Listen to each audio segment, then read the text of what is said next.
What's up, guys? Welcome back to yet another video. We're almost in the top quarter. Not quite. I'm not going to count my eggs before they hatch because, you know, you never know how you're going to feel when you begin a video. You never know whether you're going to get through it. But so far, so good. Alright guys, today we focus on the 26th ranked player in the NFL for the year of 2023. JAIRE Alexander, cornerback for the Packers. And I'm not sure if this is him or not on screen. But if it is, we'll get into the video shortly. First things first, let's look at his stats.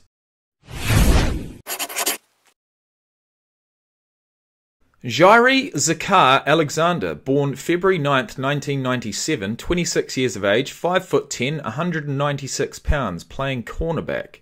5'10" as a cornerback. That's interesting. Went to Louisville from 15 to 17, got picked up in the first round of the 2018 draft, pick number 18. So he was slated to be successful from the get-go, and that he was. He's been at the Green Bay Packers ever since, and I'm assuming he's probably signed his second deal, which he has May 18th, 2022, prior to last season, signed a 4-year, $84 million contract extension with the Packers through the 2026 season. Just a cool $21 million a year. Ran a 4.38 40-yard dash at the combine, 35 inches on the vertical, 10'7" on the broad jump, and 14 reps on the bench. We've seen more impressive stats, but have we seen players that have been able to combine those statistics, those athletic abilities into one to become the perfect cornerback? Who knows? 2021, he had some time away from the game for whatever reason. He went on the COVID reserve list. Sorry, he had a shoulder injury in week 4. Held off on the possible season-ending surgery to repair the sprain, and after 2 months on the injured reserve list, the Packers designated Alexander to return to practice, but he was activated and then subsequently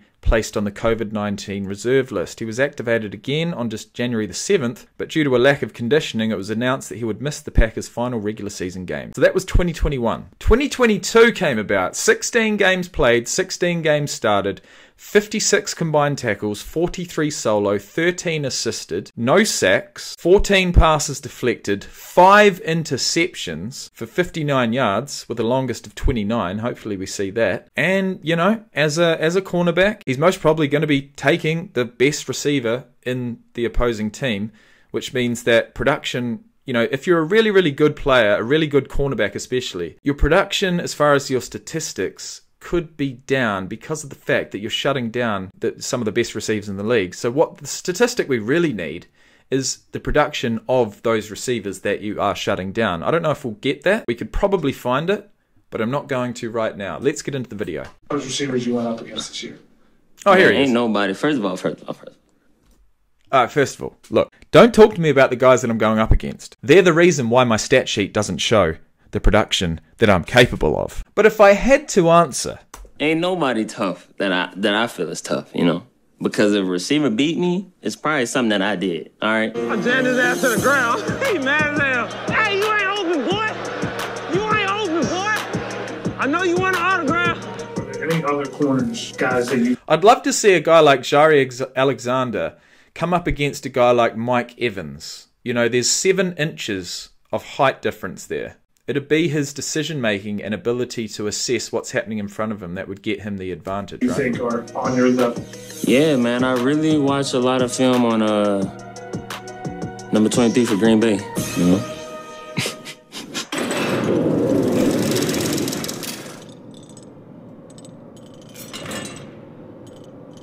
Walk us through that play. What happened and how'd you grab it? Oh, man, that's easy. So I'm just lining up. I seen number 10 coming across the field. I said, oh, snap, he fast. So I bagged off.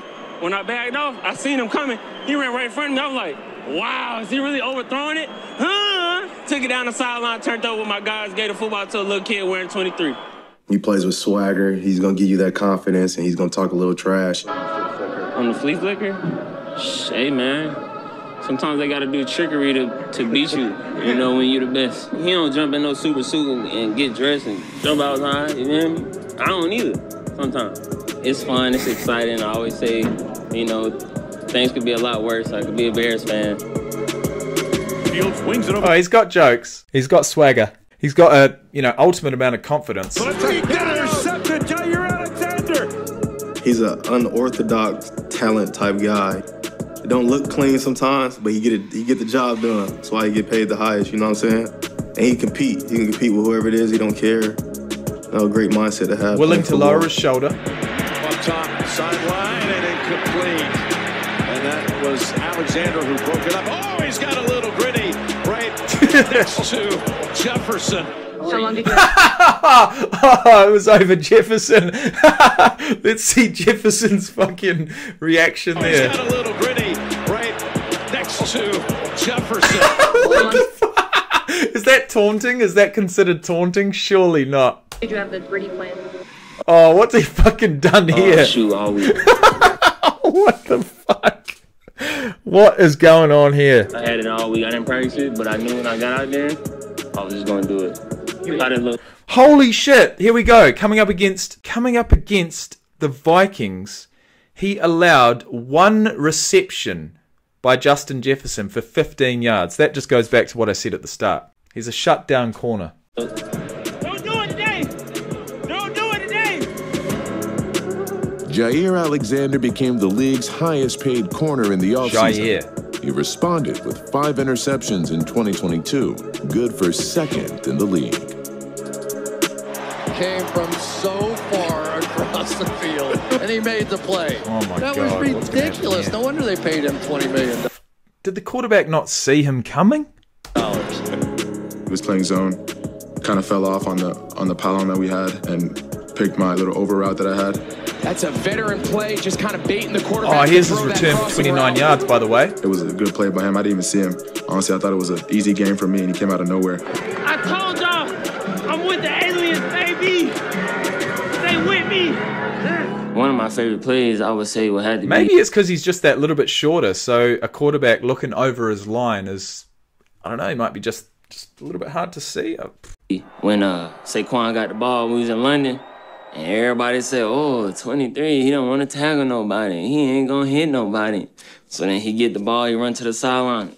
Barkley using that speed to try to get to the edge. But speaking of speed, how about JAIRE Alexander? When he's Big on the time game, shoulder charge. It's hard to beat. JAIRE wants to cover the best receiver. He wants that challenge, and he wants to prove that he's the best corner in the league. It's just a testament of the hard work that I put in. You gonna respect good work, and I have good work, so you gonna respect it. Who's the #1 player in the NFL? Oh man, you talking to him, without a doubt. Look me in my eyes and tell me that right now. You talking to him? The #1. Yeah.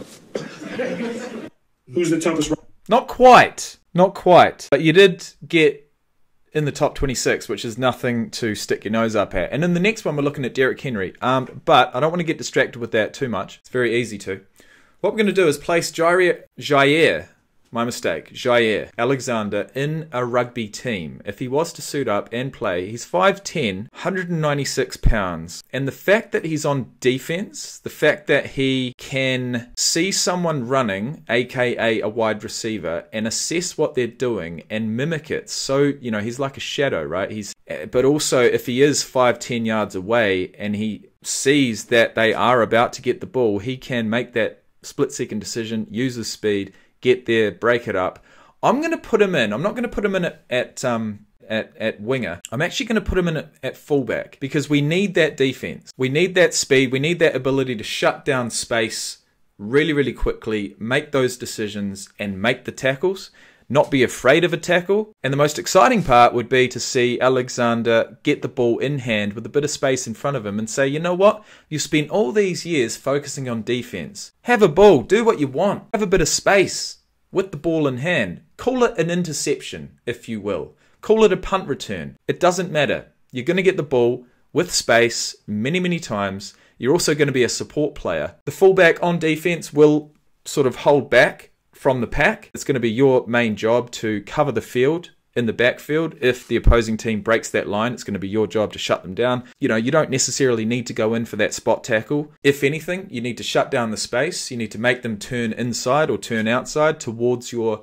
teammates. But yeah, the fullback is an exciting position, and I feel like this guy, especially with his confidence, you know, all we need, guys, in the world of rugby is some players to have that confidence, to talk the talk, and then go and walk the walk. It'd just make, you know, the fandom of a particular player just that more intense and better.